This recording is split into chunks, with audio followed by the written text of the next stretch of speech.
అందరూ కూడా వందనాలు తెలియజేసుకుంటున్నాం. 1 కొరింథీయులకు రాసిన పత్రిక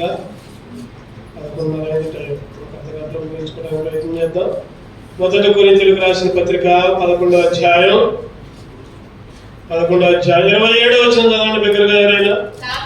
కాబట్టి ఎవడు అయోగ్యముగా ప్రభు యొక్క రొట్టెను తినును లేక ఆయన పాత్రలోనే త్రాగును వాడు ప్రభు యొక్క శరీరమును గూర్చి రక్తమును గూర్చి అపరాధయగును. ఈ మాటలు మనం ఎప్పుడు చదువుకునే అయోగ్యముగా చేయవేయకూడదు. ప్రభు యొక్క బలలో ప్రభు యొక్క శరీరంలో ఆయన యొక్క రక్తంలో యోగ్యముగా చేయవేయాలి. పరీక్షించుకోవాలి. ఆ రొట్టె తినాలి, ఆ పాత్రలోనే త్రాగాలి. ఎట్లా చేయవేయకూడదంట? అయోగ్యముగా ప్రభు యొక్క రొట్టెను తినును లేక ఆయన పాత్రలో త్రాగును వాడు ప్రభు యొక్క శరీరం గూర్చి రక్తమును గూర్చి అపరాధయగును. ఈరోజు నువ్వు నేను అయోగ్యంగా చేయవేస్తే అపరాధులుగా మారుతాం, అపరాధులుగా ఉంటాం. యేసుక్రీస్తు చాలాసార్లు చెప్పాడు, నేనే నిజమైన ఆహారాన్ని, నా శరీరం తిని నా రక్తం తాగాలని మత్తయి సువార్తలో చెప్పాడు, మార్కులో చెప్పాడు, యోహాను సువార్తలో, లోకాల్లో కూడా చెప్పాడు. నా శరీరాన్ని తినాలి. కానీ యేసుక్రీస్తు అయితే ఏ కండిషన్లో పెట్టలా, అట్లా తినాలి ఎట్లా తినాలని పెట్టలా యేసుక్రీస్తు.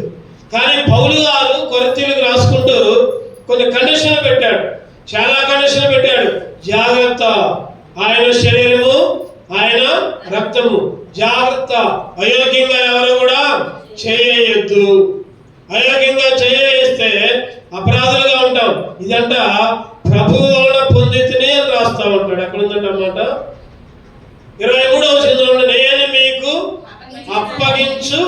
అప్పగించిన దాన్ని ప్రభు వలన పొందితిని. ఎవరి ద్వారా పొందానంటే అంటే యేసుక్రీస్తు చెప్పలేదు, కానీ పౌలు గారు చెబుతున్నారు ఖచ్చితంగా అయోగ్యంగా చేయవేయద్దు. యేసుక్రీస్తు ఏమో నా శరీరం తింటేనే నా రక్తం తాగితేనే మీకు పరలోక రాజ్యం, నిత్యజీవం. యేసుక్రీస్తు ఆ మాట చెప్పాడు. పౌలు గారు అయితే అయోగ్యంగా చేస్తే అపరాధిగా ఉంటారు. ఈరోజు యోగ్యం అంటే ఏంటి, అయోగ్యం అంటే ఏంటి చెప్పండి? యోగ్యం అంటే ఏంటి, అయోగ్యం అంటే క్లుప్తంగా కొన్ని విషయాలు మనం ధ్యానం చేసుకోవాలి. యోగ్యముగా అంటే దేవునికి ఇష్టపూర్వకంగా, యోగ్యముగా అంటే దేవుని నియామక పనుల ద్వారా, అంటే దేవుని నిబంధన నెరవేర్చబడగా యేసు క్రీస్తుని పోలి నడుచుకోవాలి. పౌలు గారు అంటారు అదే అధ్యాయంలో 1వ వచనంలో, నేను క్రీస్తుని పోలి నడుచుకున్న ప్రకారం మీరు కూడా నన్ను పోలి, అంటే యేసు క్రీస్తుని పోలి నడుచుకోవాలి, యేసు క్రీస్తు లాగా నడుచుకోవాలి. కొన్ని విషయాలు క్లుప్తంగా ఒక 3 విషయాలు మాత్రం మనం సమయానుకూలంగా చూద్దాం. ప్రకటనలు, యోహాను రాసిన ప్రకటన గ్రంథం 2వ అధ్యాయం 3వ వచనం చదవండి. నీవు సహనము కలిగి నా నామము నిమిత్తము భారము భరించి అలయలేదనియు నేను ఎరుగుదును. అయినను మొదట నీకుండిన ప్రేమను నీవు వదిలితివి. నేను నీ మీద తప్పు ఒకటి మోపవలసినది. నీవు ఏ స్థితిలో నుండి పడితేవో అది జ్ఞాపకము చేసుకుని మారు మనసు పొంది ఆ మొదటి క్రియలను చేయము. అట్లు చేసి నీవు మారు మనసు పొందితేనే సరే, లేని ఎడల నేను నీ యొద్దకు వచ్చి నీ దీపస్తంభమును దాని చోటు నుండి తీసివేతును. యోగ్యముగా అంటే మారు మనసు పొందాలి, మారు మనసు పొందాలి. ఇక్కడ ఏముందంటే నీవు ఏ స్థితిలో నుండి పడితేవో అదే జ్ఞాపకము చేసుకో. జాగ్రత్త, జాగ్రత్త. ఏ స్థితిలో ఉన్నావు నువ్వు? మొదట నీకున్న ప్రేమను వదిలిపెట్టా. మొదట నీకున్న ప్రేమను బాప్తిసం తీసుకున్న కొత్తలో చెప్పండి ఎట్లా ఉంటాం? ఒక యవన సహోదరుడు నాకు తెలుసు, యవనస్తుడు. ఇప్పుడు ఉద్యోగం చేస్తున్నాడు, సేవ చేస్తున్నాడు నల్గొండ ఆ ప్రాంతంలో. మేము చిన్నప్పుడు మేము ఎక్కువ నల్గొండలో గడిపేవాళ్ళం. మా పెదనాన్న గారు అక్కడ ఉండేవారు. అక్కడ VBSలోనే ఎక్కువ ఉండేవాళ్ళం. సెలవులు వస్తే అక్కడికే వెళ్ళేవాళ్ళం. అంటే 7వ తరగతి లోపులు. ఆ విధంగా ప్రతి సంవత్సరం అట్లా వెళ్ళేవాళ్ళం. VBSకి వెళ్ళేవాళ్ళం. తర్వాత అక్కడే హైదరాబాద్ యూత్ క్యాంప్లో రక్షణ పొందాం. ఆ యవనస్తుడు నాకు తెలుసు బాగా. అంటే ఆ యవనస్తుడు బాప్తిసం తీసుకున్నాడు యవన కాలంలోనే. అసలు మందిరంలో 10ంటికి ప్రార్థన అయితే 9ంటికి వచ్చి కూర్చునేవాడు. సాయంత్రం 7ంటికి ప్రార్థన అయితే 6ంటికి వచ్చి కూర్చునేవాడు. అసలుకి ఎంత విధేయత అంటే బాప్తిసం తీసుకున్న కొత్తలో ఏ తప్పు కూడా అబద్ధం, చిన్న అబద్ధం అన్నా ఎమ్మంటే చెప్పలేసుకునేవాడు. అయ్యో నేను అబద్ధం ఆడా, దేవుని దగ్గర క్షమాపణ అడిగి. ఆ విధంగా కూడికలకి, వార కూడికలకి నేను అప్పుడు ఇంటర్మీడియట్ చదువుతున్నాను. ఇంటర్మీడియట్ ఇచ్చిన సెలవుల్లో అక్కడికి వెళ్ళినప్పుడు, ఒక సంవత్సరం వెళ్ళినప్పుడు భయంతో ఉండేవాడు. సెకండ్ ఇయర్ అయిపోయిన తర్వాత మళ్ళీ వెళ్ళినప్పుడు అసలు లోకంలో సినిమాలు చూసుకుంటూ షికారులు చేసుకుంటూ. అంటే బాప్తిసం తీసుకున్న కొత్తలోనేమో దేవుడిని విడిచిపెట్టలా, దేవుని మందిరాన్ని విడిచిపెట్టలా. సమయం కంటే ముందే ఒక అర్ధగంట, 1 గంట ముందే వచ్చేవాడు. సంవత్సరం అయిపోయిన తర్వాత లోక జీవితం అయిపోయింది. లోకంలోనే నివసించాడు. లోక ఆలోచనలు వచ్చినాయి, లోక సహవాసం వచ్చింది. మందిరం లేదు. ఎప్పుడో గుర్తొస్తే మందిరం. చాలా నష్టపోయాడు, చాలా నష్టపోయాడు. డిగ్రీ తప్పాడు. తర్వాత యాక్సిడెంట్ అయిపోయింది. తర్వాత ఘోరమైన చావు నుంచి తప్పించబడి మరలా తర్వాత తెలుసుకొని మరలా పూర్వ క్రైస్తవాన్ని మరలా వచ్చి ఇప్పుడు సేవకుడిగా స్థిరపడ్డాడు. నిజంగా ఎందుకు చెప్తున్నానంటే, ఈరోజు నువ్వు నేను కూడా బాప్తిసం తీసుకున్న కొత్తలో అయితేనేమో వెంబడిస్తూ ఉంటాం. తర్వాత ఏమో దేవుడు అటు దెయ్యం, 2 పనులు చేస్తూ ఉంటాం. దేవుడి పనులు బాగానే చేస్తాం, దెయ్యం పనులు కూడా అంతకంటే బాగా చేస్తాం.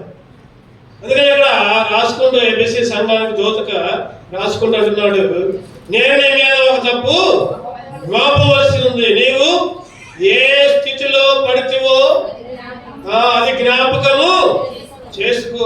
మొదట నీకున్న ప్రేమని వదిలిపెట్టావు. మొదట నీకున్న ప్రేమని వదిలిపెట్టావు. మొదట్లో దేవుడి మీద ఎంత ప్రేమ ఉంది, మొదట్లో దేవుని మందిరం మీద ఎంత ప్రేమ ఉంది, మొదట్లో దేవుని విషయాల్లో ఎంత ప్రేమ ఉంది. మరి ఇప్పుడు ఏమైందో అయ్యండి, మరి ఇప్పుడు ఏమైందో అయ్యండి.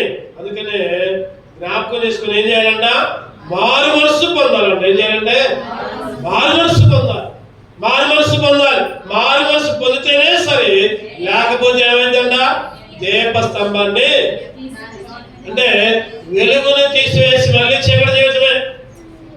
నువ్వు ఎప్పుడైతే దేవుని అంగీకరించి కూడా లోపడకుండా ఇంకా లోకంలో ఉండి, లోకాచారంలో ఉండి, లోక తలంపుల్లో ఉండి, లోక వ్యసనాల్లో ఉండి నీ ఇష్టం వచ్చిన జీవితం జీవిస్తావు, దేవుడు నీకు మళ్ళీ చీకటినే ఇస్తాడు. వెలుగును అసలు దీపస్తంభాన్ని ఏముంది అక్కడ తీసివేస్తాడు. దీపస్తంభాన్ని అక్రమము చేయవారులాగా ఏమంటాడు చెప్పండి, అక్రమం. ఈరోజు నువ్వు నేను ఒక క్రమం కలిగి ఉండాలి. మత్తయి సువార్త 24:12 ఒక చక్కటి మాట రాయబడుతుంది. మత్తయి సువార్త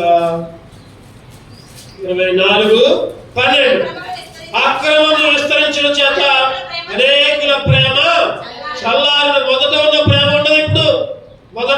మొదట ఏ స్థితిలో ఉన్నామో మొదటి ప్రేమను మర్చిపోతాం. అక్రమము విస్తరించడం చేత అనేకుల ప్రేమ చల్లారును. ఈరోజు మన జీవితం మొత్తం అక్రమమే. క్రమమైన పద్ధతి ఏది లేదు, క్రమం అస్సలు లేదు. ఆదివారం మందిరానికి వస్తున్నాం, మీకు రోజులు ఇంటి దగ్గర ఉంటున్నాం, ప్రార్థన చేసుకోవడం లేదు, బైబిల్ చదువుకోవడం లేదు, దేవుని మందిరంలో గడపడం లేదు, లేదా దేవుని స్థుతించుకోవడం లేదు, దేవుని గణపరచుకోవడం లేదు. అన్ని లోకమే, లోకాచారాలే, లోక పనులే, లోక స్నేహాలే. లోక స్నేహాలు ఎక్కువైపోతున్నాయి, లోక అలవాట్లు ఎక్కువైపోతున్నాయి. ఎందుకనంటే అక్రమము విస్తరించుట చేత. అక్రమము విస్తరించడం చేత దేవుణ్ణి ప్రేమించాల్సింది పోయి లోకాన్ని ప్రేమించడం ఎక్కువైతుంది. దేవుడు అంటున్నాడు, నాకంటే ఎక్కువగా దేన్ని ప్రేమించొద్దు అంటున్నాడు. నాకంటే ఎక్కువగా దేన్ని ఎంచుకోవద్దు అంటున్నాడు. నాకంటే నీ తల్లి కానీ, తండ్రి కానీ, నీ బిడ్డలు కానీ, లేదా నీ పనులు కానీ, నీ ఇల్లు కానీ నాకంటే ఎక్కువగా ఏది ఉంచుకోవద్దు అంటున్నాడు దేవుడు. మనమేమో అన్ని దేవుడి కంటే ఎక్కువే. మన ఇల్లు ఎక్కువే, మన పిల్లలు ఎక్కువే, మన కుటుంబం ఎక్కువే, మన పనులు ఎక్కువే, మన ఉద్యోగాలు ఎక్కువే, మన సంపదలు ఎక్కువే, అన్ని దేవుడి కంటే ఎక్కువే. దేవుడు చెప్పింది ఒకటైతే మనం చేసేది అంటే మొదట ఏ స్థితిలో స్థితిలో ఉన్నావు? నీ పూర్వపు స్థితి ఎలాగా ఉంది? నీ పూర్వపు స్థితి ఎలాగ? అందుకనే మత్తయి సువార్తలో 7వ అధ్యాయంలో కొండ మీద ప్రసంగంలో ఒక మాట ఉంటుంది. ఎందుకంటే అది మత్తయి సువార్త 7:21 చదవండి. ప్రభువా ప్రభువా నన్ను పిలిచి ప్రతి వాడు పరలోక రాజ్యంలో ప్రవేశింపడు గాని పరలోకమందున్న నా తండ్రి చిత్తము ప్రకారమే చేయవాడే ప్రవేశిస్తాడు. పరలోకములో ఉన్న నా తండ్రి చిత్తం ప్రకారం ప్రభువా ప్రభువా ప్రభువా ఆదివారం నుంచి దేవుడా దేవుడా దేవుడా, లేకపోతే ప్రార్థనప్పుడు వచ్చి దేవుడా దేవుడా దేవుడా, మిగిలి మన ఇష్ట ప్రకారం చేస్తాం. ఏదైనా పని చేసినప్పుడు దేవునికి మొరపెట్ట, దేవుని చిత్త ప్రకారం చేయాలి. ఒక పని చేసినప్పుడు దేవా ఇగో ఇట్లా చేస్తున్నది నీ చిత్తమేనా? నీ చిత్తమైతే దీన్ని జరిగి, నీ చిత్తం కాకపోతే దీన్ని ఆపేయి. ప్రభా నీ చిత్తానికి లోబడ్డాడు నేను ఆయన, నీ చిత్తానికి లోబడి. మనమేమో మన ఇష్టం వచ్చింది అనుకుంటాం, మన ఇష్టం వచ్చింది చెబుతాం. దేవుడే మాకు చెప్పాడు, దేవుడి చిత్తమే అని ముందుకు సాగుతాం. ఈరోజు మన ఇష్టం కాదు కావాల్సింది. అందుకనే ప్రభువా ప్రభువా ప్రభువా అని పిలిచేవాడు పరలోకానికి వెళ్ళడు కానీ ఏముంది అక్కడ? పరలోకమందున్న నా తండ్రి చిత్త ప్రకారం చేయవాడు. క్రమం లేకుండా ఉండటం కాదు, అక్రమం చేయడం కాదు. ఈరోజు మారు మనసు పొందాలి. దేని విషయంలో మారు మనసు పొందాలి? చదవండి మళ్ళీ ఒకసారి. ఇందాక చదువుకున్నమాట ప్రకటన 2వ అధ్యాయం. దేని విషయంలో మారు మనసు పొందాలంటే ఏ స్థితిలో పడితేవో అది జ్ఞాపకము చేసుకో. ఏ స్థితిలో పడ్డావు? నువ్వు అబద్ధాల్లో ఉన్నావా, దొంగతనంలో ఉన్నావా, మాయలో ఉన్నావా, పాపంలో ఉన్నావా, వ్యభిచారంలో ఉన్నావా, ఇతరులను దూషించే స్థితిలో ఉన్నావా, లేకపోతే దురాశ పరుడుగా ఉన్నావా, లేకపోతే దేవుని ప్రేమించలేని వాడిగా ఉన్నావా, దేవుని మందిరాన్ని ఇష్టపడిన వాడిగా ఉన్నావా? ఈ స్థితిలో ఏ స్థితిలో ఉన్నావో నువ్వే గుర్తించు. ఏ దేంట్లో ఉన్నావో నువ్వే జ్ఞాపకం చేసుకో. జ్ఞాపకం చేసుకొని మారు మనసు పొంది ఆ మొదటి క్రియ చెయ్యి. అప్పుడు ఎట్లా ఉన్నావో ఇప్పుడు కూడా అంతే ఉండు. ఇప్పుడేమో ఒక ఆదివారం వస్తావు, ఒక ఆదివారం లేకపోతాం. ఒక 4 ఆదివారాలు రాము, ఒక ఆదివారం వస్తాం. లేకపోతే ఒక 2 నెలలు రాము, తర్వాత ఒక ఆదివారం వస్తాం. అంటే దేవునికి ఆలస్యం సమయాన్ని మన ఇంట్లో పనులకే, ఇంట్లో వాటికే ఉపయోగించుకుంటా ఉంటాం. ఏంటంటే ఆ పని ఉంది, ఈ పని ఉంది, అది ఉంది, ఇది ఉందని చెప్తా ఉంటాం. ఏ స్థితిలో పడ్డావో ఆ స్థితిలో జ్ఞాపకం చేసుకుని ఏం చేయాలంట? మనుషులంట ఈ అంచె తినాలి, అపాయకరమైన తినాలి. మనుషులందరూ ఎట్లా ఉన్నారంటే స్వార్థం ఎక్కువైపోయింది, స్వార్థ ప్రియులు. 2 తిమోతి చదవండి అన్నమాట. 2 తిమోతి 3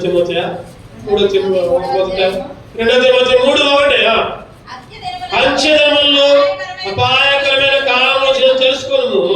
ఎలాగనగా మనుషులు స్వార్థ ప్రియులు, ధనాపేక్షలు, వెంకబలాడేవారు, అహంకారులు, దూషకులు, తల్లిదండ్రులకు అవిధేయులు, కృతజ్ఞత లేని వారు, అపవిత్రులు, అనురాగరహితులు, అతి ద్వేషులు, అపవాదకులు, అజితేంద్రియులు, క్రూరులు, సజ్జన ద్వేషులు, ద్రోహులు, మూర్ఖులు, గర్వాంధులు, దేవుని కంటే సుఖానుభవం ఎక్కువగా ప్రేమించేవాడు. పైకి భక్తి గల వారి వలె ఉండి దాని శక్తిని ఆశ్రయించని వారినై ఇటు వారికి విముఖుడమై ఉండుము. జాగ్రత్త. అంచె దినాలంట స్వార్థం ఎక్కువైపోతుంది. తోటి విశ్వాసనే ప్రేమించలేము, పక్కనే ప్రేమించలేము. ఎందుకంటే స్వార్థం, ధనం, అబద్ధాలు, దోషణ, ధనాశ, అవిధేయత, కృతజ్ఞత లేని వారిగా ఇక్కడ చాలా ఉన్నాయి లక్షణాలు. అంటే పైకేమో భక్తి కలిగా వారిగా ఉంటున్నారు, చెప్పండి లోపలేమో ఆ భక్తి యొక్క శక్తిని ఆశ్రయించాలి. అందుకనే నువ్వు మారు మనసు పొందు. మారు మనసు మొదట ఏ విధంగా ఉన్నావు ఇప్పుడు కూడా అదే విధంగా ఉండు. లేకపోతే నీ దీపస్తంభాన్ని నేను ఆర్పేస్తా, తీసివేస్తా. దీపస్తంభాన్ని ఆర్పేయడం అంటే చెప్పండి, మన ఇంట్లో చీకటి రావడానికి 1 సెకండ్ చాలు. మన ఇంట్లో చీకటి రావడానికి 1 సెకండ్ చాలు. మనం అనుకున్నది ఏదైనా నష్టం వచ్చిందంటే చీకటే. మన ఇంట్లో మనం అనుకున్నది ఏదైనా నెరవేరకపోతే చీకటే. మన కుటుంబంలో ఎన్నో చీకటిలో ఎన్నో రకరకాలుగా ఉంటున్నాయి చీకటిలో. మరి ఈ చీకటిలన్నీ దేవుడు కలగజేయక ముందే మొదట స్థితిని గుర్తిరిగి మారు మనసు పొందాలి. మొదటిగా జాగ్రత్తగా మారు మనసు పొంది పూర్వపు మొదటగా ఏ విధంగా జీవించాము ఈ లక్షణాలన్నీ లేకుండా మనం ఉండాలి. చూద్దారండి. రెండవదిగా ప్రకటనలో 3వ అధ్యాయం 3 సార్లు మారు మనసు పొందు అని ఉంటుంది. ఆ 3 విషయాలు మనం ధ్యానం చేసుకుని ముగించుకోవాలి. ప్రకటన 3వ అధ్యాయం 1వ వచనం. సార్దీసులో ఉన్న సంఘపు దూతకు ఇలాగు రాయండి, 7 నక్షత్రములను దేవుని ఆత్మ గలవాడు చెప్పు సంగతులు ఏమనగా, నీ క్రియలను నెరవేరుదును. ఏమనగా, జీవించుచున్నావు నా పేరు మాత్రము ఉన్నది కానీ నీవు మృతుడవే. నీ క్రియలు నా దేవునికి సంపూర్ణమైనది నాకు కనబడలేదు కనుక జాగరూకుడవై చావునైన మిగిలిన వాటిని బలపరచు. నీవు ఎలాగ ఉపదేశం పొందుతూ ఎలాగ వింటువో జ్ఞాపకము చేసుకుని దాన్ని గైకొనొచ్చు. మారు మనస్సు పొందుము. ఏముందంటే, జీవించుచున్నావు అన్న పేరు మాత్రం ఉన్నది కానీ నీవు మృతుడవే.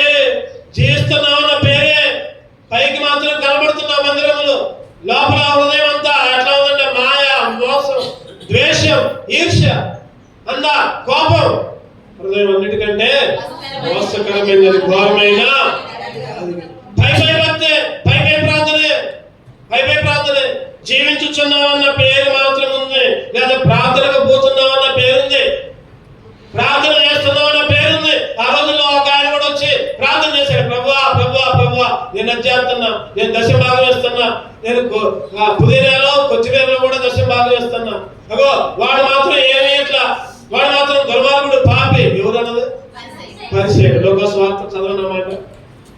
ఈరోజు పరిసయ్యుడి లక్షణాలు నేను కలిగి ఉంటున్నావు. లోకస్వార్త 18:10 ప్రార్థన చేయడానికి 2 మనుషులు దేవాలయంలోకి వెళ్ళి వాళ్ళు ఒకడు పరిసయ్యుడు, ఒకడు సొంకరి. పరిసయ్యుడు నిలబడి, దేవా నేను చోరులను, అన్యాయస్తులను, వ్యభిచారులను, ఇతర మనుషుల ఉండక, ఈ సొంకర్లాగా ఉండక నీకు కృతజ్ఞతాస్తుతులు చెల్లించున్నాను. వారమునకు 2 మార్లు ఉపవాసం చేస్తూ నా సంపాదన అంతట్లో 10వ వంతు చెల్లిస్తున్నానని తనలో తాను ప్రార్థించుచుండెను. పరిసయ్యుడు లాగా నువ్వు నేను జీవిస్తాను. ఈరోజు పరిసయ్యుడు జీవించుచున్నావు అన్న పేరు మాత్రమే కానీ మృతుడంటే అర్థం ఏంటంటే చచ్చిపోయిన వాడివే. నువ్వు పేరుకే బతుకున్నావు కానీ ఆత్మీయంగా చచ్చిపోయావు. కారణం ఏంటంటే పై వేస్తున్నాడు పరిసయ్యుడి ప్రార్థన. ఏమంటున్నాడు ఇక్కడ పరిసయ్యుడు? నేను చోరులను, అన్యాయస్తులను, వ్యభిచారులైన ఇతర మనుషుల్లాగా ఉండక, వాళ్ళలాగా లేను, ఏరులాగా లేను, ఫలానాలాగా లేను, ఫలానా అయితే ఎప్పుడు మందిరాన్ని నేను అట్లా లేదు, ఫలానా అయితే ఎప్పుడు మందిరానికి అట్లా నేను అట్లా లేదు, నేనైతే వస్తున్నా. ఇంకా ఏమంటున్నాడు?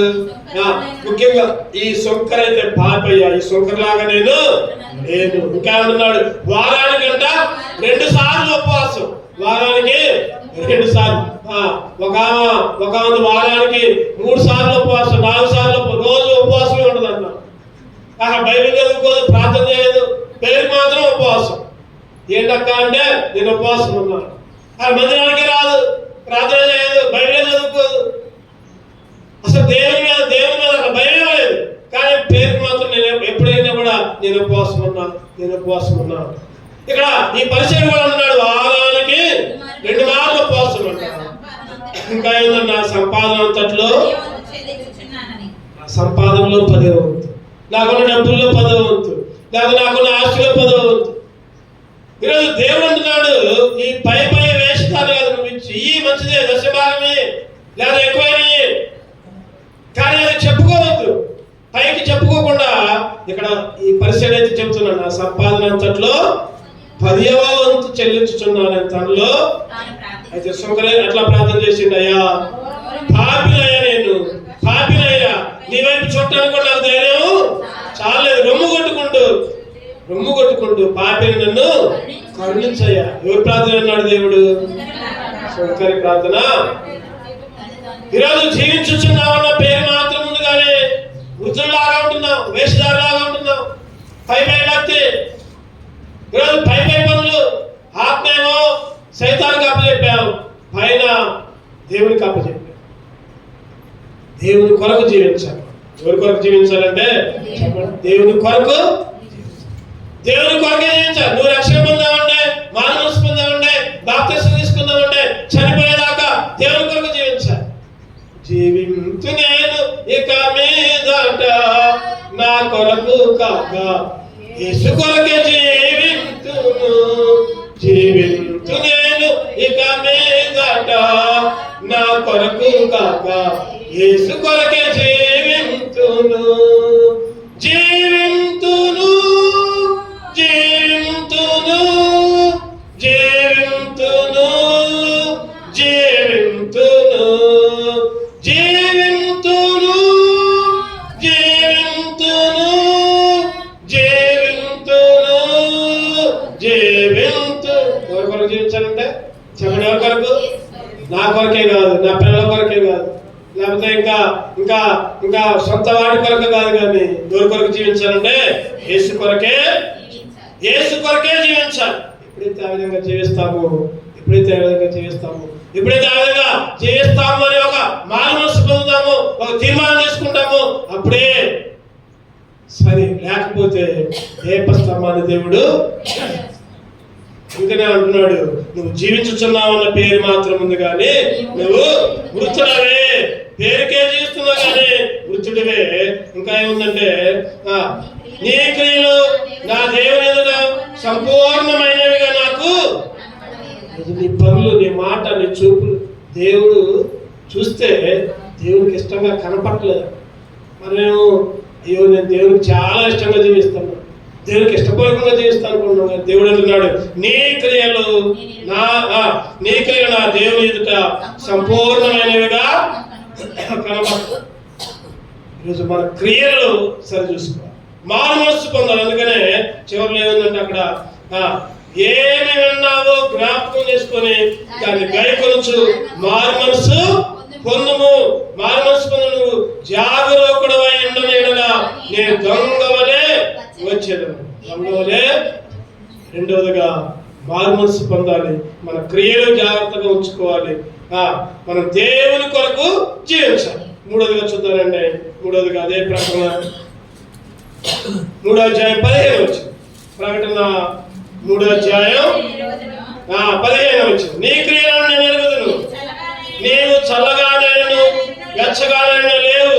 నీవు చల్లగానైనా వెచ్చగానైనా ఉండిన మేలు, వెచ్చగానైనా చల్లగానైనా ఉండక నిలువెచ్చగా ఉన్నావు కనుక నేను నిన్న నోటి నుండి కుమ్మివేయని ఉద్దేశించున్నాను. నీవు దౌర్భాగ్యుడవు, దిక్కుమాలిన వాడవు, దరిద్రుడవు, గుడ్డివాడవును, దిగంబరుడు ఉన్నావని ఎరుక. 19 వచనం పడుతుందండి. 19 వచనం, నేను ప్రేమించి వారిని గద్దించి శిక్షించుచున్నాను కనుక నీవు ఆసక్తి కలిగి మారు మనసు. మూడోది కూడా మారు మనసు పొందు. ఆసక్తి కలిగి మారు మనసు పొందు. ఎట్లా ఉండొద్దంట? వెచ్చగా ఉండొద్దంట, వెచ్చగా ఉండొద్దంట, చల్లగా ఉండొద్దంట. వెచ్చగా ఉండొద్దు, ఉంటే చల్లగానే ఉండు, లేకపోతే అంటే ఉంటే దేవుళ్ళైనా ఉండు, లేకపోతే లోకంలో. దెయ్యముల పాత్ర, దేవుని పాత్ర. ఎక్కడేమో ఈ పాత్రలో చేస్తున్నారు, అదే నోటితో అదే చేతితో తాగుతున్నారు. మళ్ళీ ఎమ్మండే బూత్ మాటలు మాట్లాడుతున్నారు, ఎమ్మండే తగాదాలు పెట్టుకుంటారు, ఎమ్మండే అసూయ, ద్వేషం. ఈరోజు అన్నిలైనా ఒకరికొకరు మాట్లాడుకుంటున్నారు, కానీ మందిరంలో వాళ్ళే ఒకరికొకరు మాట్లాడుకోవట్లా. విచారకరమైనది ఏంటంటే, మందిరంలో వాళ్ళే ఒకింట్లో పెడితే ఒకళ్ళు ప్రార్థన రాదు, ఒకింట్లో పెడితే ఒకళ్ళు ఇంకో ప్రార్థనకు పోతారు. మళ్ళీ ఎక్కడ ప్రార్థన ఉంటే ఇంకో ప్రార్థనకు పోతారు. ఒకింట్లో పెడితే ఒకళ్ళింట్లో ప్రార్థనకు రాదు. మళ్ళీ అరే సంగనియామాకు గుడికి నువ్వు విలువయ్యావు. అట్లా ఉంటే వెచ్చగానే ఉండు, లేకపోతే నిలువెచ్చని స్థితి, నిలువెచ్చని. ఒకింట్లో ప్రార్థన పెడితే ఆ ఇంటి వాళ్ళంట వాళ్ళకి పగంట, ఆ ప్రార్థనకు రాకుండా మనమే పెట్టుకున్నాం సీఎం సంఘం కూడికే. ఆ ఇంట్లో రాకుండా ఇంకెవరు వేరే సంఘం అయ్యగారు పెడితే అక్కడికి పోయారు ప్రార్థనకి. ఏడిపోయి వచ్చింది ఆ రోజు. అరే చివరికి ఎంత పరిస్థితి వచ్చింది. అరే శత్రుత్వం ఎట్లా కూడా తెచ్చింది చివరికి. ఎలగిళ్ళు మాట్లాడుకోవడం, పక్కన మాట్లాడుకోకుండా ఉండటమే తప్పు. అసలు ఒకళ్ళు ప్రేమించుకోవాలి. ప్రార్థన పెడితే ఇంకో దగ్గర పోవడం ప్రార్థన. అరే ఎట్లా దాటి వేయ బుద్ధి అయింది నీకు? ఎట్లా నువ్వు వ్యతిరేకంగా ఉండబుద్ధి అయింది నీకు? నువ్వు వెచ్చగా ఉన్నట్లా చల్లగా ఉన్నట్టు నిలువెచ్చని స్థితి అంటే పగ, కోపం చివరికి ఆ స్థితిలోకి వచ్చిందా? విచారకరమైన సంగతి. అందుకనే నువ్వు దిక్కుమాలినోడివి, దౌర్భాగ్యుడివి, దరిద్రుడివి. నోట్లోంచి నేను ఉమ్మి వేస్తున్నా. మారు మనసుకు తగిన ఫలాలు ఫలించాలి. మారు మనసుకు తగిన ఫలాలు ఫలించట్లా.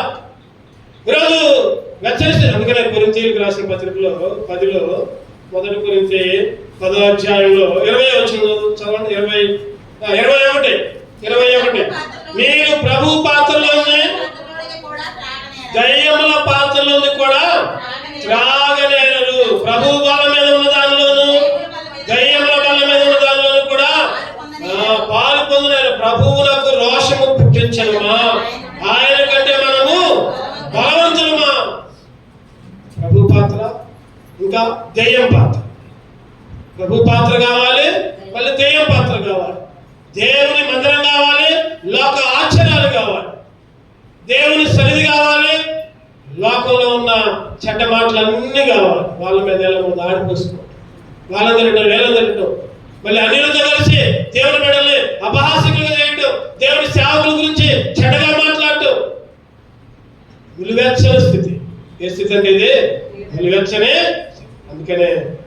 అందుకనే మారు మనసు అంటే మనమేమో అనుకుంటాం కదా ఒకసారి, అయ్యో నా శరీరాన్ని నాకు ఇబ్బంది వస్తుంది, నాకు కష్టం వస్తుంది, నేను ఎట్లా చేస్తే వాళ్ళు నన్ను తిడతారే, లేకపోతే మా కులం వాళ్ళు నన్ను వెళ్ళేస్తారే, మా కులం వాళ్ళు వచ్చేస్తారే. బైబిల్ ఉంటుంది, శరీరమును చంపువారికి భయపడకుడి అని ఉంటుంది. ఎవరికి భయపడాలంట? ఎవరికి భయపడాలి? మీ ఆత్మను చంపేవాడికి. నిన్నేమన్నా అంటారేమో అని, లేదా నిన్నేమన్నా తిడతారేమో అని, లేదా నీ కులం నిన్ను వెలివేసిందని, లేదా నీ కులం వాళ్ళు నిన్ను పట్టించుకోరని వాళ్ళకు అనుకూలంగా ఉంటున్నావేమో. ఈరోజు కులాలు లేవు, మతాలు లేవు, అంతా దేవుడే. దేవుడు అక్కడే, అందరూ కూడా దేవుని బిడ్డలే. ఈరోజు దేవుళ్ళు ఎవరైతే ఉన్నారో వాళ్ళందరూ ఒకటే కులం. దేవుని లేని రెండు కులాలు ఉన్నాయి. చెప్పండి, ఒకటో కులం ఏంటంటే దేవుని అంగీకరించిన వాళ్ళ కులం, దేవుణ్ణి అంగీకరించిన వాళ్ళ కులం. ఈరోజు కులాల చిచ్చులు పెడతా ఉంటారు, మా కులం. ఈరోజు బైబిల్ చెప్తుంది కదా, రెండు కులాలు ఉన్నాయి. యేసుక్రీస్తుని అంగీకరించిన వాళ్ళందరూ ఒక కులం, యేసుక్రీస్తుని అంగీకరించిన వాళ్ళందరూ ఒక కులం. యేసుక్రీస్తుని అంగీకరించిన వాళ్ళేమో పరలోకి వెళ్తారు, యేసుక్రీస్తుని నమ్ముకోకపోతే అగ్నిగుండం వెళ్తాం. రెండు కులాలు, రెండు మార్గాలు, రెండు దారులు. ఏ దారి కావాలి? ఏ కులం కావాలి? లోక కులాలు కాదు కావాల్సింది, లోక ఆచారాలు కాదు కావాల్సింది. మీ దేహమును చంపువారికి భయపడకూడదు. కానీ మత్తయి సువార్త చదవని మాట ఎక్కడుంది ఆ మాట? మత్తయి సువార్త 10వ అధ్యాయం. అదేనా? చూడండి, ఏ వచనంలో ఉందో. మత్తయి సువార్త ముగించుకుందాం. ఇక మత్తయి సువార్త 10:28 చదవండి. మరియు ఆత్మను చంపలేక దేహమునే చంపువారికి భయపడకూడదు, కానీ ఆత్మని దేహమును కూడా నరకములో నశింపజేయగలవానికి మిక్కిలి భయపడుడి. గుర్తుపెట్టుకోండి మాట. ఆత్మని దేహాన్ని కూడా చంపే వాళ్ళకి భయపడాలి. ఎవరు చంపుతారు అట్లా? ఆత్మని దేహాన్ని చంపేది యేసుక్రీస్తు ఒక్కడే.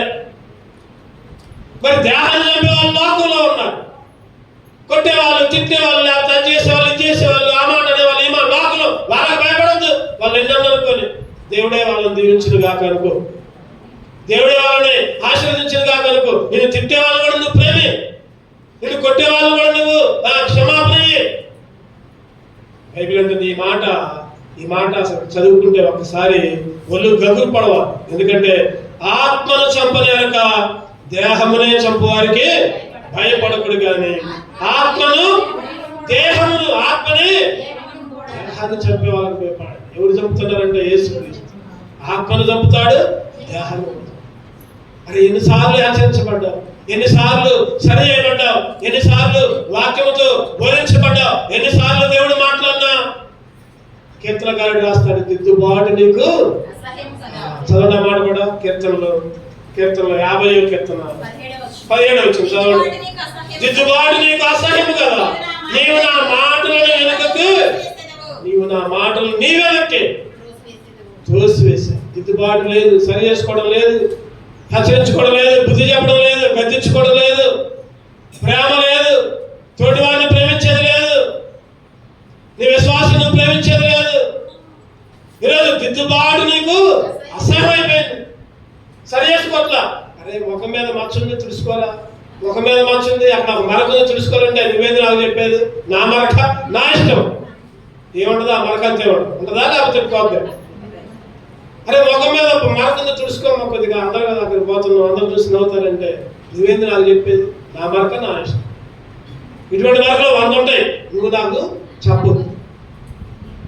అది అందుకనే కీర్తనకారుడు రాస్తూ దిద్దుబాటు నీకు అసహ్యం కదా. నీవు నా మాటలు నీవు ఈరోజు ఎన్నిసార్లు చెప్పినా, ఎన్నిసార్లు గద్దించినా, ఎన్నిసార్లు హెచ్చరించినా, ఎన్నిసార్లు వాక్యంతో బోధించినా ఏ మాత్రం కూడా సరి చేసుకునే అనుభవం లేకుండా, వారు మనసును అందకుండా మన దీపస్తంభాన్ని మనమే ఏం చేసుకున్నాం, ఆర్పివేసుకున్నాం. దేవునికి క్షమాపణ. 2 కళ్ళు